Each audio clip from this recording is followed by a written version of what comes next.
ਪੱਕੀ ਸਾਡੀ ਇੱਕ ਆ ਪਛਾਣ ਬਦਲੋ, ਸਰਕਲ ਛੋਟਾ ਗੱਲਬਾਤ ਵੱਡੀ ਐ। ਇੱਕ ਪਿੱਛੇ ਲੱਗਦੀਆਂ 7 ਜ਼ੀਰੋਆਂ, ਐਡੇ ਮੋਲੇ ਵਾਲੀ ਜੱਟ ਕੋਲ ਗੱਡੀ ਐ। ਦਸਾਂਝਾ ਵਾਲਾ ਨਾਮ ਦਿਲਾਂ ਉੱਤੇ ਲਿਖਿਆ, ਖਾਸਾ ਜ਼ੋਰ ਲੱਗ ਜੂ ਮਟਾਉਣ ਵਾਸਤੇ। ਹੋ ਪੈਸੇ ਪੂਸੇ ਬਾਰੇ ਬਿੱਲੋ ਸੋਚੇ ਦੁਨੀਆ, ਜੱਟ ਪੈਦਾ ਹੋਇਆ ਬਸ ਛਾਉਣ ਵਾਸਤੇ।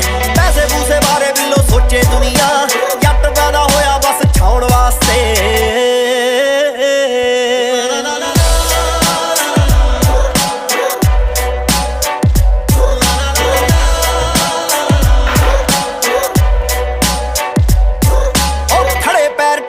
ਨਵੇੜ ਦਿੰਦੇ ਆ, ਰੱਖਿਆ ਨੀ ਹਿਸਾਬ ਕਦੇ ਬਾਕੀ ਕਿਸੇ ਨਾਲ। ਹੋ ਕੇ ਜਜ਼ਬਾਤੀ ਭਾਵੇਂ ਹਾਰ ਜਾਈਦਾ,